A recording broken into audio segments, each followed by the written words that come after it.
feel like the danger of air raids is still real with the lights blacked out? Of course. Yeah? Of course it can be, yes, because you know who are our neighbors. Nobody knows what will be today or tomorrow.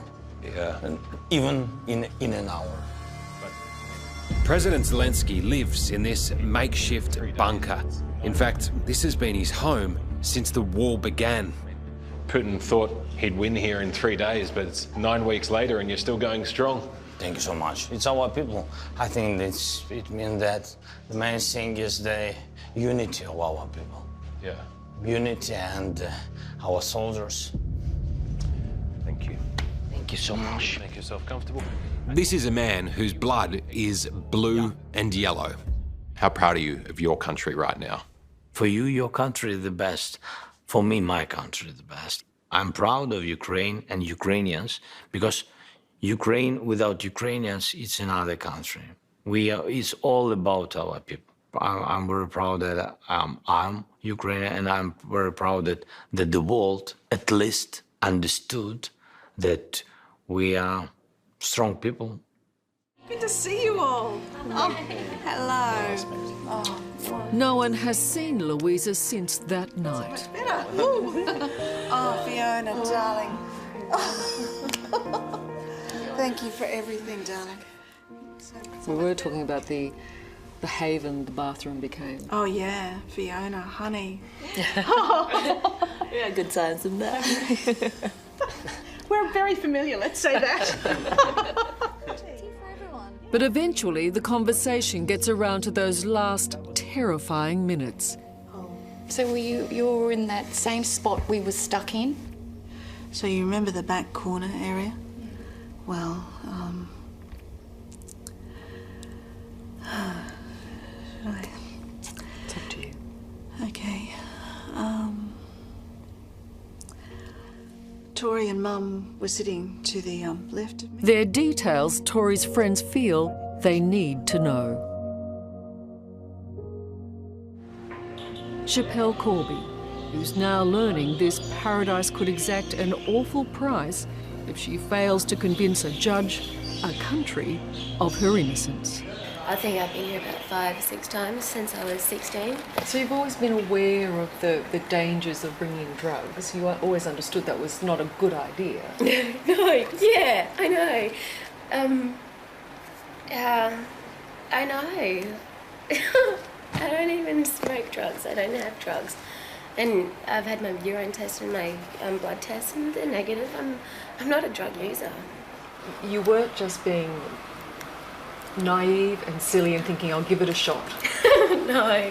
Not if I can get the death penalty. Not if I can be in here for 20 years and never have a baby, never have a life. No way. You always knew that that was what happens here if you bring drugs to Bali. Yeah. Can you look at the Australian people and say, without a shadow of doubt, you are innocent? I am innocent. Are you xenophobic? Please explain. Xenophobia means a fear of all things foreign. No, I don't think I am. No, I'm not. Is there a problem?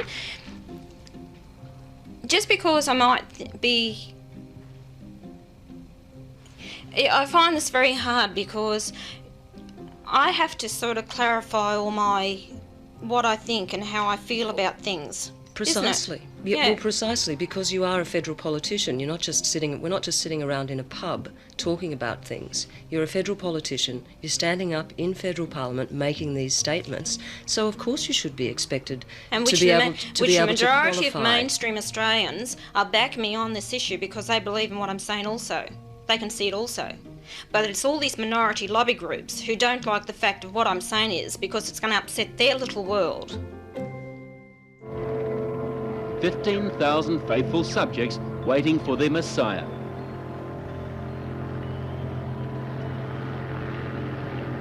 But this Messiah doesn't come on a donkey.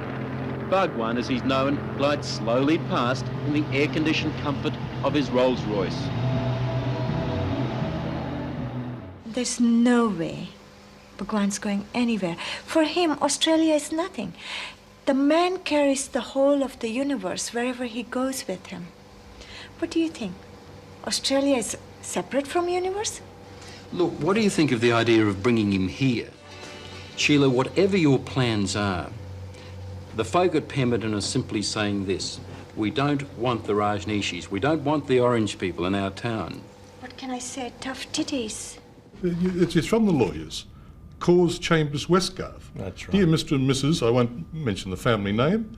As you know, we act for Archbishop Pell. Yeah. You offered them 50 grand to be quiet. I offered them 50 grand in compensation, according to the publicly acknowledged procedures. And to be quiet. And they chose not to accept that. If words have meaning, sir, you bought their silence, or you sought to buy their silence. A realistic alternative to litigation that will otherwise be strenuously defended. If they want to go to law, we will use the law to defend ourselves. And you swear them to secrecy?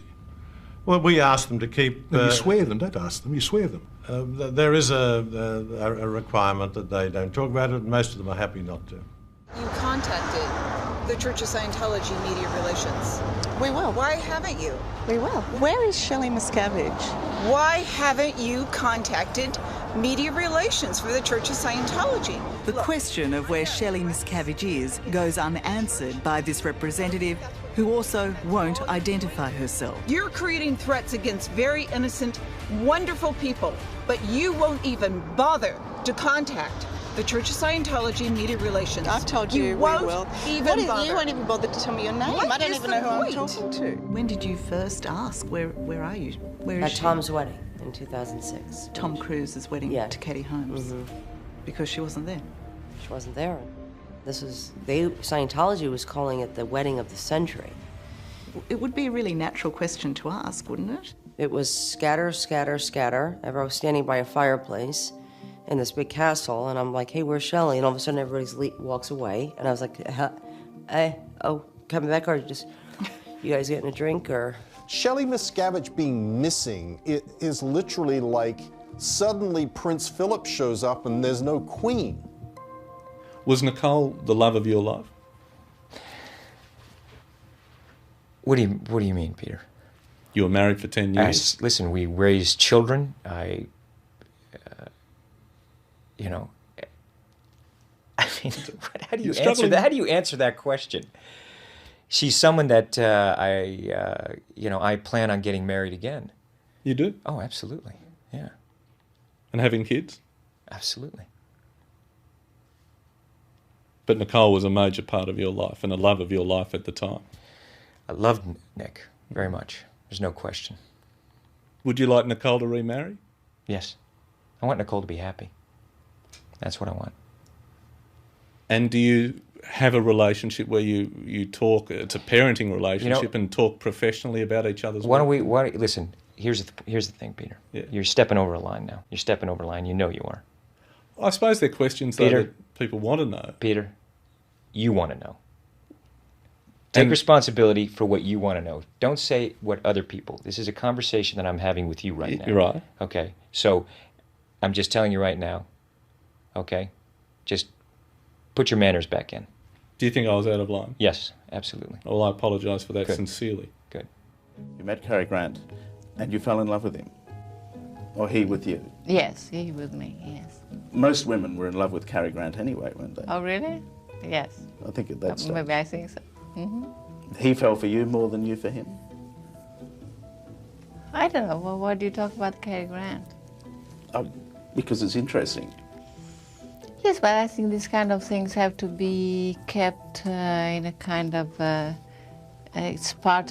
These kind of things are part of my life, and I don't like to share it with anybody else. You wrote about it. I wrote about it because I didn't want to talk about it later on, in interviews. Yes. So write about it once and get it out. You read my book, and then you know.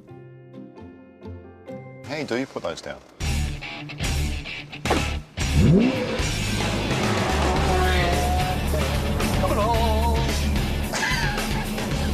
It's an adrenaline rush going for a spin in any Lamborghini. Here Slow down. Yes, thank you. Obey the law, Stuart. No one is above the law. And keep your eye on the road. But with rock and roll legend Rod Stewart in the hot seat, it's also, well, unpredictable. Oh, sorry.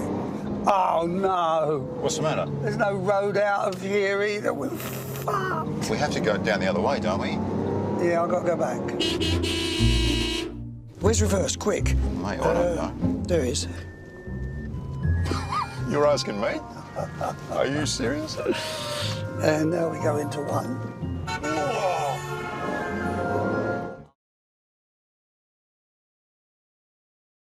You also said that the two of you had a crush on each other at the time. Is that true? Oh, yeah, I'm sure. Oh, yeah. Yeah, we did. But it was kind of one of those things that worked for the film, but we didn't actually go out with each other. It was just a chemistry that worked.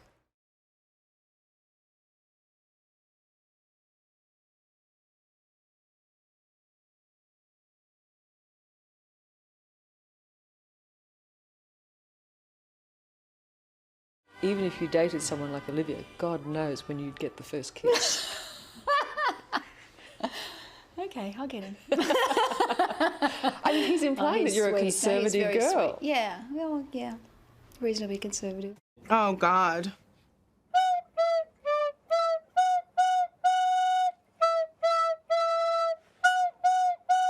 Did you have to play that? I'll show you hot cross buns. Yeah, this is what you start on. Everyone starts on the recorder. Yeah. And then you grow the fuck up.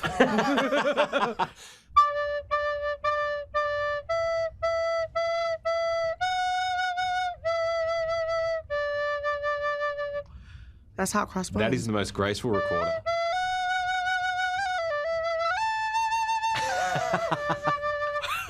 Is that the Titanic? Is that one? Yeah, no. Now you're showing off. A boy who sneezed 30 times a minute. he lived with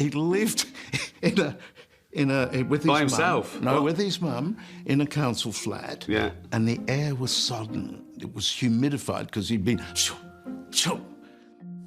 As you might expect, life's not easy for a sneezing man. This And poor inside- kid. How old was he? He was about 18 or 19. So he was just going, kill me. He couldn't hold down a job. Kill me. And it was, struck me it was a Gervais moment because what happened, she said, there's only one way he can stop. If I put him in the wardrobe. Well, let's try the cupboard. Okay. Are you right? Yeah. So he was in there, right, with the mum, right, and you were talking to him, and he was on camera, and he was sneezing. That's right. Was he? He was, yes, and then Right. he goes into the wardrobe, and I hear him muffle through the wardrobe, and he sneezes faintly in the wardrobe.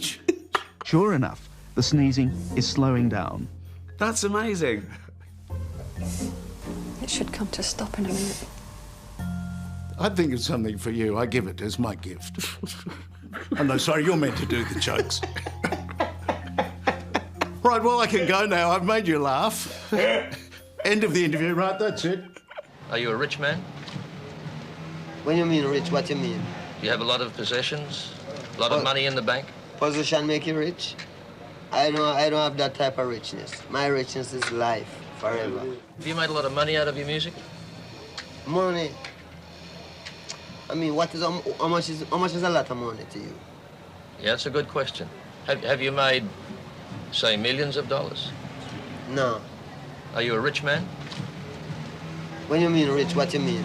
Do you have a lot of possessions? A lot of money in the bank? Position make you rich? I don't have that type of richness. My richness is life, forever. The death of his good mate, Philip Hughes, in November. David was right there in the moments after Philip was struck by the devastating bouncer, tending to him, holding his hand on the way to the ambulance, and praying, like the rest of us, for a miracle that never came. When I got home after that day, I was standing in the shower and I was sort of facing my wall in the shower and just hands in my head, going, why?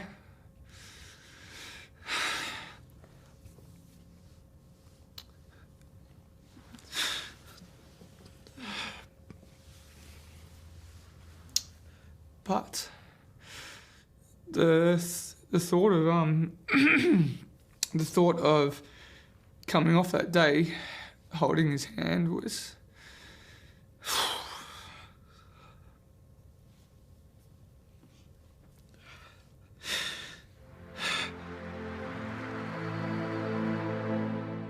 Pride's a wonderful thing, but there wasn't a lot of it around then. But you were renowned for being tough as nails on the footy field, and I think it actually takes a fair bit of strength to acknowledge your frailties. For a lot of the sports guys, I think most of us take on this belief that we've got to prove how tough we are, how rugged, and you know, if we put our hands up and seek sympathy, then we're going to be seen as the real cowards of the game. But we've got to take it on and admit that the problems are there. What was the diagnosis like for you? It was a really hard day. I was okay until he got upset. If Wal gets upset, then that was even harder for me. I want to get rid of my tics, have a better life. Oh, I'm sorry, Mum. Okay, it's all right, darling. So how do you explain?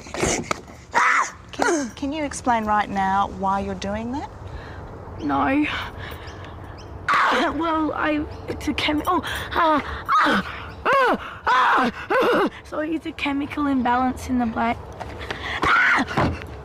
Oops. It's a chemical imbalance in the brain, and it causes you to do sudden movements or yell out things that you can't have no control over. You don't have any control over it. So, do you know why you want to hit your mum? I don't. I hate hitting my mum. I hate hitting everybody. Yeah. If I had one wish, I would take that away. Of course. And do you know why you want to hurt yourself? Because I get a feeling in my body, and I have to hit it to make it go away.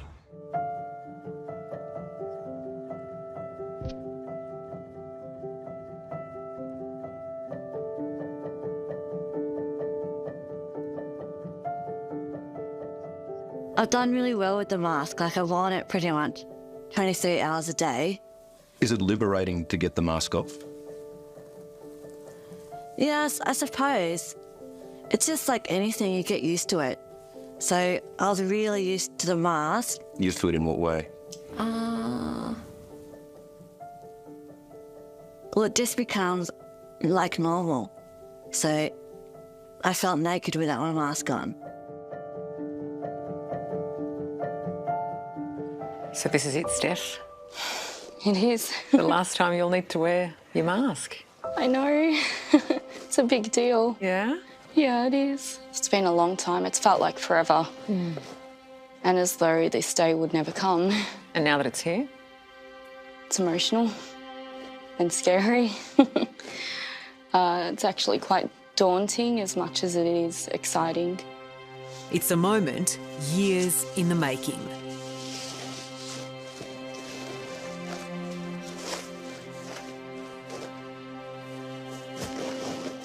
Oh, Steph. No. You're beautiful. Oh, thank you. Yeah, this is me. This is you.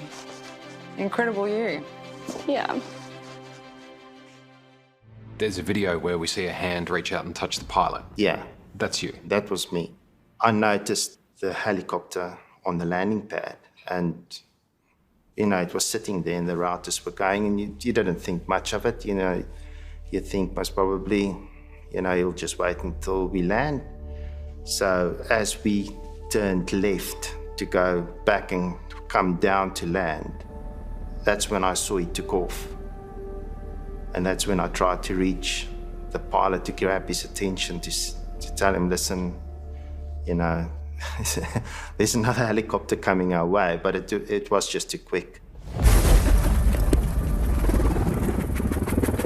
I saw the helicopter underneath me, and then I knew we were in serious trouble. And I actually said, please God, help us. And then I heard the explosion. it sounds like the chopper was, the front of it was torn off. Yeah, I remember I just hit my face, and when I opened my eyes, there was nothing in front of me.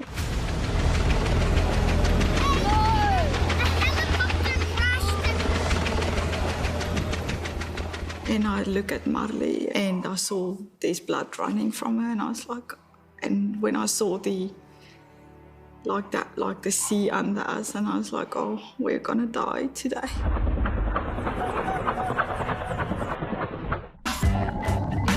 Nick Vujicic was born 36 years ago with no arms, no legs, but a great sense of humour.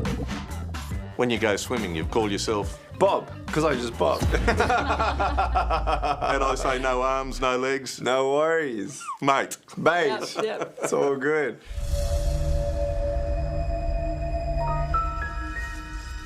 Our aim is to get to the top. Once we get into the forestry area, we'll be straight into our ideal habitat.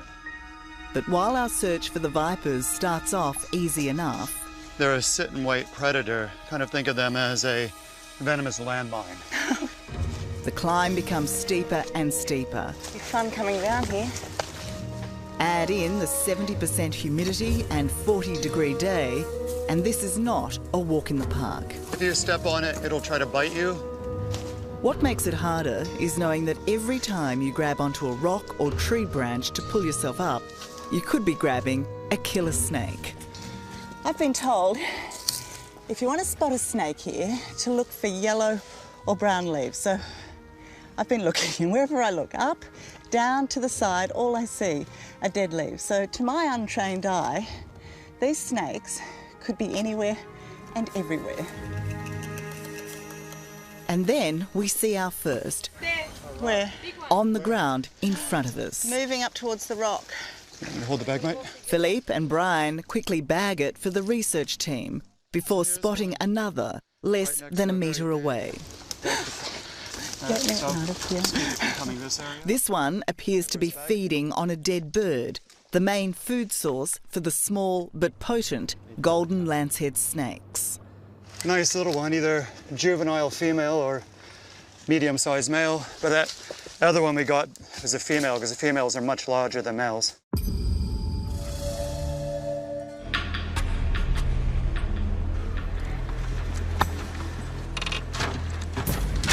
It's very close.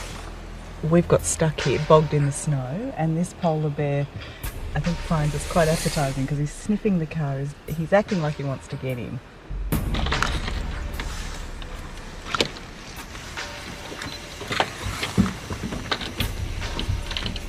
Oh, here he comes.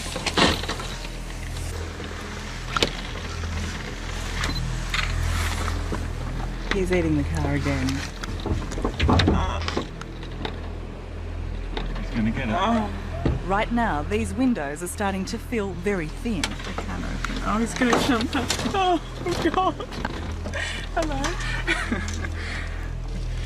This close, they're not that cute and cuddly. Oh my God. Oh no.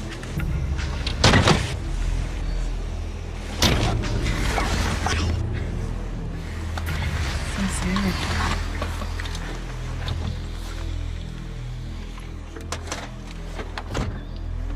Jesus Christ. The immediate response I had was that I couldn't believe my eyes. I had never expected that, even under the most extraordinary scientific fantasy, that modern human beings could return to an animal state. In scientific terms, it was the equivalent of finding living, breathing fossils. Human beings who had never made the evolutionary leap of standing upright.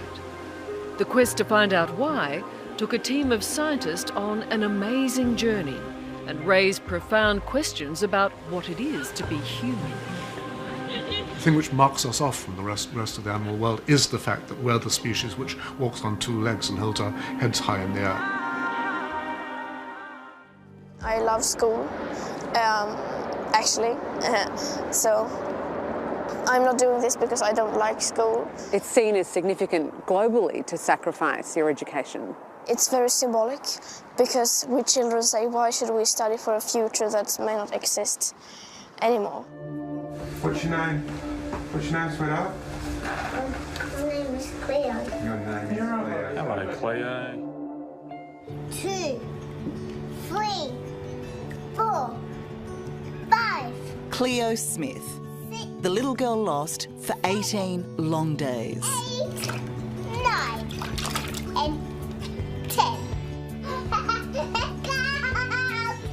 The bright and bubbly 4-year-old who made her way into our hearts and whose recovery continues to captivate us. How is she coping with the attention? Oh, she loves it. Someone went up to her and they're like, hi, Cleo, like, you know, hi, how are you? And she's like, hi. She's, hello. Just full of excitement that, you know, someone's saying hi to her. And we walked away and she's like, Mum, how does she know my name? E-F-E-O. Cleo. It's a name we will never forget. G'day, William.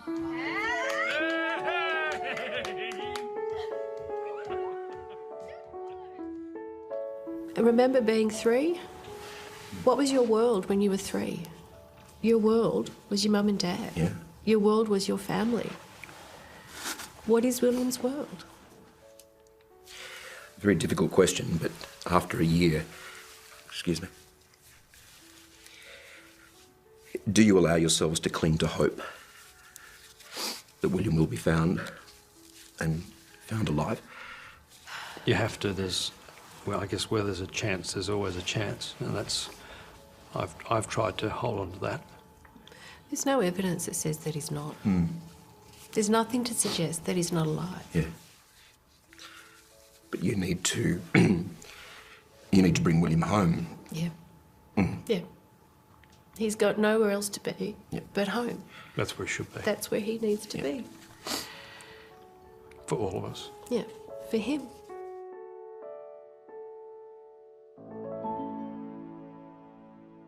At 1:02 a.m, Theo was calmly sending what would be his final text message via WhatsApp to fellow backpacker and friend Loic Spice. Loic recalls their conversation as a relaxed chat about the surf in Byron Bay. What does it tell you about his state of mind when He wasn't in any kind of distress. He wasn't in any kind of weird situation. From what I can see in the text, I think there was nothing weird about the text. Yeah, nothing out of the ordinary, in my opinion. The last GPS data shows Theo sitting on this rock on the beach just after 1 a.m, something that haunts those who love him. His Australian-based godfather, JP, and wife, Julia. Roughly towards that big rock there where the GPS location was turned off. That tells you that Theo, or at least his phone, was here. Yeah. But then, maddeningly, nothing. From here, Theo vanishes. We ask ourselves, you know, would he have gone up there? You know, did he meet people here? We have no answers. And the biggest question of all, what happened next? Yeah. Coming back now, what are the thoughts going through your mind? It's always a strange feeling coming back here. It's really clear still. I can just remember it so well. It was like, oh my God, this can't be true. Then after the shock moment, I got really angry suddenly. I was like, what the hell does he think he is? Like, he can't do this. And so I went in their direction and I shouted at him something like leave her alone, get away from her, let her go. And he turned around to me and he said something really strange that I didn't get immediately in that moment. He said something like, I just wanted to try her.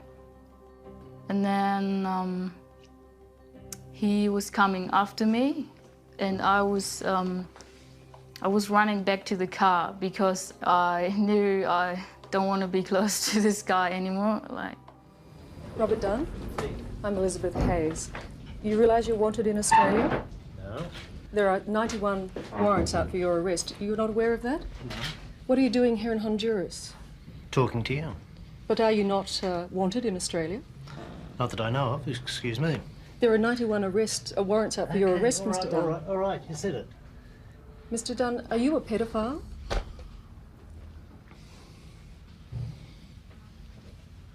Mr. Dunn? Many people in Australia have seen videotapes of you preying on young children. The New South Wales Royal Commission has in fact labelled those tapes as evil. What do you have to say to that? Nothing. We of course have seen other tapes of you involved in having sex with young boys. So far, so good. You want to trust the police? Well, for a moment, I'll trust you if you tell me. Yeah, well, I can't say. Or would you accept that it looks a bit sus then? No, I don't accept that it looks a bit sus. What, that there's the property of murdered women in your garden shed and you reckon it's not sus? How many people have identified this stuff? Well, you want to know how many were murdered? I know how many people were murdered. By your family? By my family, yeah, I'd like to know how many. Well, on the evidence, or on the word, the say-so of your brother's counsel, 7. 7? Well, it's a nice number. When at Christmas 1993, when you felt the police moving in, you assisted your brother, Ivan, to get some guns out of his house, didn't you? No, I didn't know the police were moving in. I did not assist him. I just moved some guns with him. I mean, would you accept it looks just a trifle suspicious? Well, how suspicious does it look if you think that we did it? I went and moved all them guns with so-called people. But why didn't we take that other bit, what the police found? Why didn't we throw that in the river? Can you explain that? I never ever worried about death. Never ever entered my mind death. That's what's kept me alive, I suppose. They say you sleep and you sleep and you sleep and then you fall into a coma and then you, sometime during the coma you die. So it sounds pretty painless, you know, so I hope that's how I go. It's better than dying with a bullet in the back of the brain or a bullet in the front of the brain.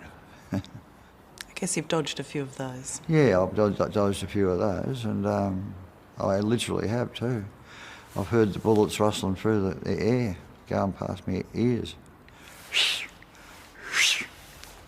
It's good to be able to hear the sound. If you don't, you're dead. Even though I've got no ears, I can still hear the sound of a bullet. That Michael Jackson had an unhealthy interest in children. I noticed that there were a lot of little boys. That's all that would hang around there. You wouldn't see like little girls. And I knew the little boys were there. When they would arrive, they would put their clothes in a suitcase in his room. I started realizing, thinking, wondering, when he was taking baths with them, they were sleeping in his bed. But there's sleeping and there's sleeping. Yeah. Yeah, you're talking about the worst kind of sleeping with children. Yes. I know the truth. I was there. I did find underwears that were men's briefs in the walk-in closet, and they were, I don't like to say this, they were like crunchy, hard, with yellow stains all over them. I didn't know who they belonged to because the little boys started wearing Michael's briefs, and they would leave their underwears inside his drawer. It was a rare and extraordinary step, one that Chanel is speaking about tonight for the very first time. So this has never been revealed before? No. So what happened when you underwent the hypnosis? It was like I could feel myself as a 4.5-year-old child again. I could feel the feelings that she felt at the time. It was really pretty profound. I believe I saw my sister and I in the back of a car, of our sedation wagon, and my mother slumped in the front. I believe I saw him shining headlights on a spot near the pool and digging. I believe that he buried her in that spot for that night, and then the next day, when he didn't have us kids, moved her somewhere else. When you say you saw him digging, I mean, you're memory is of shovels. Being pulled out of the back of the car and headlights and digging. It was like I regressed back to a 4.5-year-old kind of thing, but I was still there and present in the room listening to myself. You know, I guess people could question what's in my subconscious, how much is that created, how much is that actual memory. Do you think they're true memories? I think they are, yes. Virginia has named the men she was trafficked to in documents lodged with the courts. The name that has caused the greatest splash is Prince Andrew. The pair captured in this now infamous photograph taken in 2001. So as you know, Prince Andrew denies the allegations against him, and he says that this photo is a fake, that he was never there, and that is not his arm, and they're not his fingers. Those are his fingers. That is Andrew. This photo has been verified as an original, and it's been since given to the FBI, and they've never contested that it's a fake. And I know it's real. And he needs to stop with all of these lame excuses. We're sick of hearing it. This is a real photo. And that was the first time you met him? And that's the very first time I met him. And that's right before I was abused by him. The President of the United States denies all this. He can deny it all he wants. If I was gonna lie about having sex with someone famous, Brad Pitt, here we go. You know what I mean? I would pick somebody way less embarrassing than Donald Trump. Are you kidding? Now no man is ever gonna wanna date me. I'd have at least picked, like, you know, somebody cool. It's been said, and it probably is true, one of the reasons you are able to cut through, that you are able to withstand the storm, is because you can't be scandalised. The entire universe has seen my butthole. Like, I'm pretty hard to embarrass. Did you hear that thud? That was probably my publicist fainting. I haven't. It's one bag Google click away. I have nothing to hide, and I don't have a family that I'm concerned about embarrassing. Like, I don't care. Everything's on the table. Everything's on the table. I don't think that porn or nudity or sex is bad, so I have no guilt there. And I'm not really religious, so I'm not afraid that I'm gonna go to hell because I admitted to fornicating. Well, let me ask you face to face what every Australian would ask you. Did you kill Azaria? No way. I love that little girl. Why didn't you pretend, Lindy, that in fact it was postnatal depression and simply just, rather than put yourself through what has clearly been agony and great traumas for 5 or 6 years? Why should I pretend I'd done something I didn't do? It's made me very angry to think that I've been told over and over again, if you lied and said you'd done it, you'd be out of jail. But to tell the truth, you've got to stay in jail. You shouldn't have to lie to get justice. I mean, 2009 was a really bad year for you, wasn't it? Mm-hmm. You had 3 heart operations, you suffered 2 cardiac arrests, you died twice on the operating table, you had a stroke, and you were diagnosed with an inoperable brain tumour and given 4 months to live. Correct. And all that happened. I still have the heart condition, and I was supposed to have surgery for that. You were supposed to have surgery. And I didn't. And why did you tell people that you had 3 surgeries? At the time, I think going back, I was late teens, and I was going through a lot of emotional trauma and a lot of abuse at the time. What sort of abuse? Someone who was really prominent during my childhood was stalking me. I have no patience for people's stupidity. Do you feel bad about some of the people that got burnt along the way? Can you name me the names of the people? And I'll tell you if I feel bad about them. To me, they have very little credibility right now. I've been trying to settle this thing for years, and they've essentially stonewalled me at every step. So I've said enough about this. Let's move on. Let me ask you this one thing. Let's move on, okay? Honestly, I'm ready. I'm not going to get attacked here. You're here, so I'm done with this. Next. I'm not attacking you. No, but honestly, I'm just. You're a very nice woman, but you're starting to get to the point. It's obviously just a hatchet shop here. So I'm kind of pretty much ready to move on. There's nothing hatchet about it. Well, to me there is. Well, the last thing is that apparently you have an oral contract with your management, the Fordham Company. Is that an attempt to hide your income? Next question. I think the peanut gallery is going to start chiming in really quickly. We've been audited. I think you can air what you want here out of this interview. It's done. Oh my God, you got a lot of nerve, boy. I'll tell you. Honestly, really, you know, honestly. Why really, can't I that is ask just these honestly, questions? and I was told this was a friendly, nice interview, and that's no one has ever treated me as disrespectfully as you have, really. Okay. When I was trying to buy my first home, I wasn't buying smashed avocados for $19 and 4 coffees at $4 So you each. reckon that's real? That people actually, young people, actually end up just spending their money and then whinge about the fact they can't get into the property market? Oh, there's no question it's real. I think until the generation realises that the people that own homes today worked very, very hard for it, saved every dollar, did everything they could to get up the property ladder. It might be that you might have to buy an investment property first. You might have to share with mum and dad. You might have to buy with a friend. But you've got to get your foot in the door and you've got to slowly get up the ladder. You believe there was a conspiracy to kill Dodie? They been murdered. Dodie and Diana been murdered, definitely. I am the father who knows everything, who follow up everything, who see things, because I am the one who been hit by that tragedy. Who would want them dead? And why would anyone want to kill Dodie and Diana? Because they still don't accept that Dodie, my son, an Egyptian or Muslim, can be the stepfather of the future king, right? Good luck. This is the moment. With Julian's brother on hand, she made her way inside the prison gates to what would be, through circumstance, a very private affair. The smallest guests, dressed to match their father, stealing the show.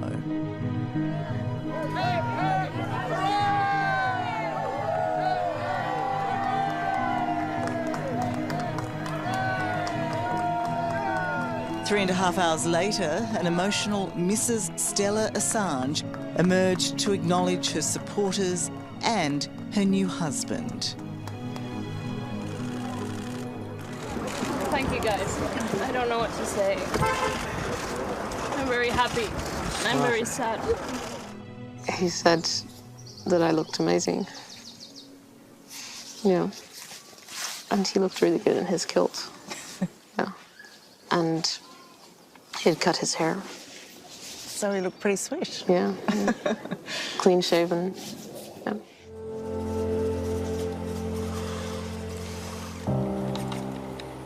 Amica, hello. My name is Tom Steinford. I'm a reporter from 60 Minutes Australia. Oh, so you're from Australia. That explains things. So you're on TV in Australia. Oh, wow. That's amazing. What an honour. Amica is an impressive outfit. With extraordinarily lifelike facial expressions, it has motorised limbs to move, microphones to hear, and binocular eye cameras to see. Your eyes look very real, your facial mannerisms, it's all very real. Oh, thank you. But it seems it's not so taken by my aesthetics. Do you think I'm handsome? It's not my place to judge your appearance, but I think you have a great personality, and that is always important. That's beautiful. Unlike other robots you might have seen, this one is not being controlled by someone sitting at a computer. Amica thinks all for itself, with a brain powered by generative artificial intelligence. He definitely knew it was going to end like this. He quite literally and figuratively went out with the biggest bang in human history that you could go out with. And who was the last person to murder 2 billionaires at once and have them pay for the privilege? And it's meant for a 16-year-old to throw it around, and super durable. We keep a couple of spares on board just in case. I think Stockton was designing a mousetrap for billionaires. Wow. Yeah.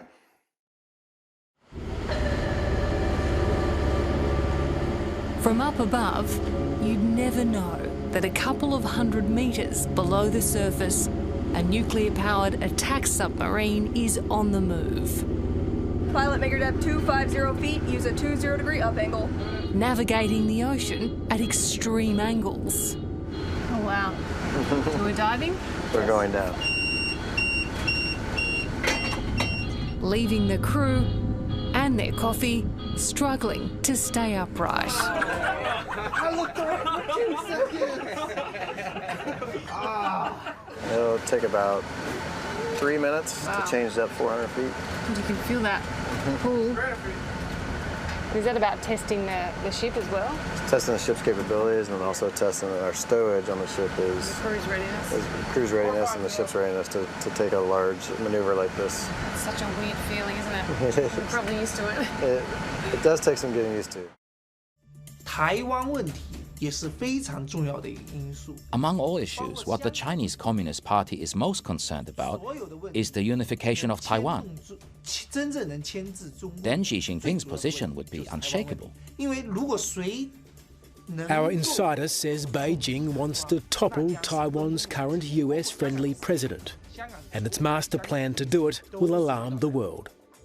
Is it right what you're saying? Your job was to meddle in Taiwan's upcoming presidential election secretly for the Chinese government? 是的，因为我要改 Yes, 名改 that's why I needed to change my name and not use my true identity. 到达台湾。 Was your ultimate aim to make sure the current president of Taiwan was not elected? Yes. 我们对台的工作呢， Taiwan 最重要的工作 was the most important work of ours. 与 The infiltration into media, temples, and grassroots 进 organizations. 行一个渗透工作。 It's really important that Aussies understand that the most important thing to us is keeping their user data safe and secure and respecting their privacy. But if the CCP or someone from the CCP or the Chinese government or national intelligence asked for that data, If we they wouldn't ask, know about it. if they ask for that data, we wouldn't give it to them. Well, they wouldn't ask you, they'd take it. Well, we're dealing with hypothetical concerns here that would apply to any Chinese national who's working for any company Right. that's based outside of China. The concern that's being expressed is somehow every Chinese national is able and willing to access user data at the behest of the CCP. And that would mean that any Australian company, according to what some of the politicians are saying, shouldn't be having any Chinese employees based in China. I think that's bordering on xenophobia, and I think that's concerning. I think we need to be careful about how we work with China, but at the end of the day, TikTok is not China. We're an entertainment platform. We're about giving people interesting videos in their day. Victor Gao is an expert in Chinese affairs and an unofficial mouthpiece for the regime in Beijing. Vice President of the Centre for China and Globalisation think tank, he's a former diplomat who was the interpreter for Communist leader Deng Xiaoping. If the US does intervene in Taiwan and Australia supports them, what will happen to Australia? Listen, if Australia goes to fight together with the US soldiers in China's drive for reunification between China's mainland and China's Taiwan, then you are talking about the worst thing you can dream of. A war between China and the United States will soon escalate out of control, and that will be Armageddon, Armageddon, and Armageddon. And this is what I hope the Australian people will come to realize, that you need to deal with China with respect as much as you give to the United States. This isn't about party politics. This is about improving the lives of Indigenous Australians. But this is your credibility on the line, Prime Minister. Well, it's not about me, and it's not about any politician. Well, it is about you. You're the Prime Minister. This is your product. It's your job to sell it's it, not my and product. you want to win. It's a product that came from Indigenous Australians, and it's one that I support. It is said that the Israelis were able to strike at this time with some success because the Arab world itself was in great conflict. Yes, it is true. Yet in all your attempts to achieve Arab unity, you failed. And I failed on the official level with the governments. But the struggle for the Arab unity and for the revolution, I didn't fail. We will succeed. Is the Ayatollah Khomeini the leader closest in thinking to you? Anyhow, we are against reaction, against Zionism, against colonization, against USA.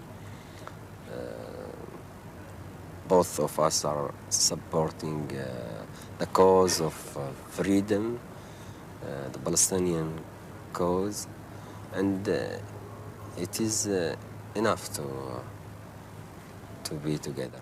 Excuse me, Lord Tula Keeper. When we approached him at his home, this not-so-chivalrous nobleman bolted and left his daughter to do the talking. I'd like to speak to you. Is it your father? Yeah, do you guys want to wait outside? Then brought in some local muscle. He was sleeping. He's not sleeping, I just saw him drive in. And finally called the police. We just want to talk to him about cocaine.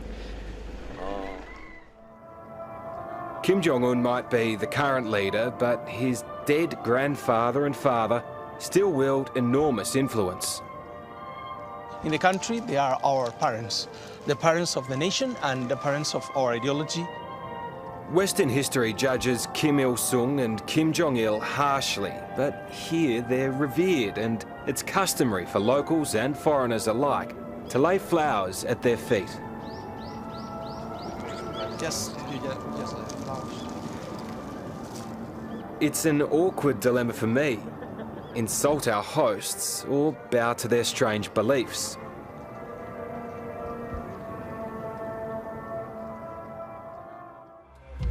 We're driving towards reactor number 3, the one that exploded spectacularly during that meltdown.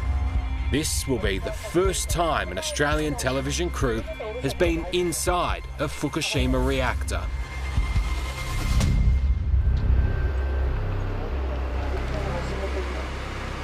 Depends on where you are. Yeah. The radiation level changes rapidly. Okay, let's go. Let's have a look. But Dr. Ben Hurd has a specific reason for bringing me here. So what I can see there is all of the used fuel assemblies. So that's all radioactive waste right there. What you have in there is the used fuels. Then you had the accident and there was an explosion where this ceiling collapsed, and so it's now covered in rubble. And what are these 2 meters doing? Well, these dosimeters, they measure the dose which you get inside during our visit.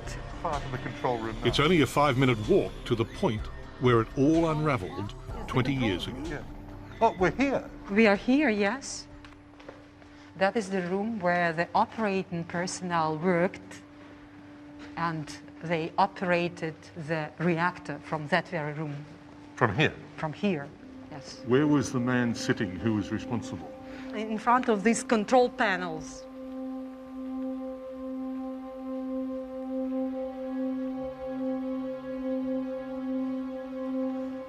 "20 years ago, 1:23 in the morning, the day after Anzac Day, the man sitting at one of these panels here pushed one of these buttons and set off the worst nuclear disaster the world has ever seen. This is an extraordinary place to be."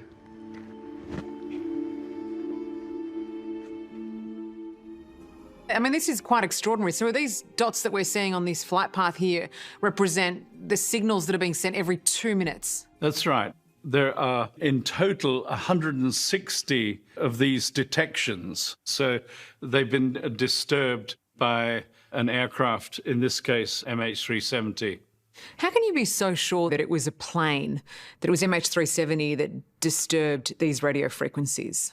It's very easy because out in the middle of the Indian Ocean, there was just one other aircraft in several hours that passed, and that passed an hour's flying time away from MH370. So it's very easy then to discount you're picking up another aircraft and whether you're picking up MH370. So it can only be a plane that was picked up through this data? Yeah, it has to be an aircraft at a certain altitude, not picking up ships on the surface of the water or things like that. We're walking into the heart of Bangkok's immense Chatuchak market to see how seriously Thailand's authorities are taking the threat that coronavirus has so dramatically exposed.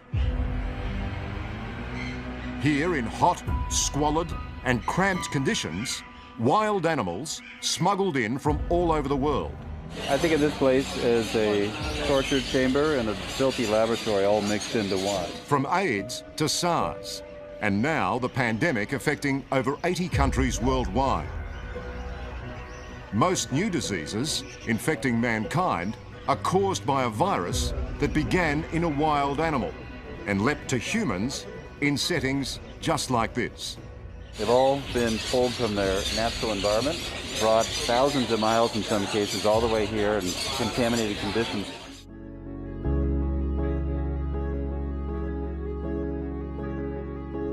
I said, okay, well, we'll go and have one drink.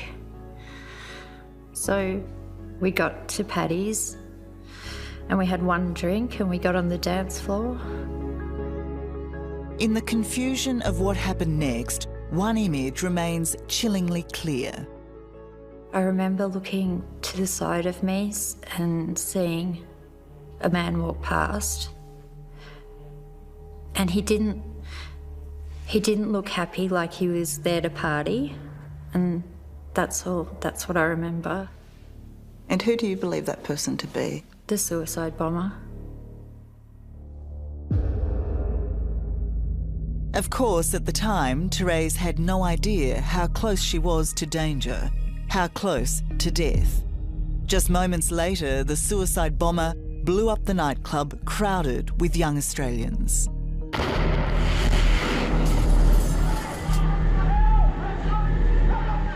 So I remember going up and hitting the ceiling, and then after that, nothing, waking up on the floor. I don't remember hearing an explosion, but I do remember feeling all the air and the energy being sucked out of the room.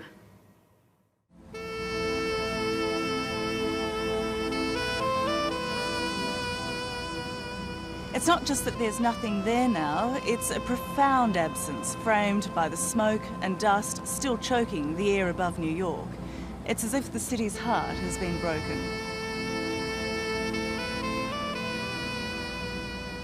Every New Yorker will know somebody in there. A brother, an aunt, an uncle, a father, someone. And that's the thing, because it's just widespread devastation. Rescue workers are lifting stone off stone by hand in the all but lost hope of finding someone left alive. You get the feeling that those working so tirelessly believe that taking just one more name off a casualty list numbering thousands will strike a blow for decency. You always have heart. You always pray that you will find somebody alive. That's your biggest dream. Just one person. God, I'll just find one person. Had this tragedy been an act of God, it would have been heartbreaking. That it was an act of man is terrifying. So Mars has always been my destination, my favorite one, and and going back to the moon is certainly an interesting detour, but I would prefer that we set sail directly for Mars. And that mission is really essential, in your view, for the future of humankind? No. Why do you think it's necessary then? Why do we need to go there, just to explore? Flying in space is not necessary, I don't think. It's something that we have in us. We go out at night and we look up into the sky. We see things that we don't know what they are about. We are curious. We want to see infinity, and perhaps almost to visit infinity. To me, it's an intangible, but it's a part of being a human being, is this feeling of it's part of, it's there to see, to go, to see, to touch, to smell, to understand.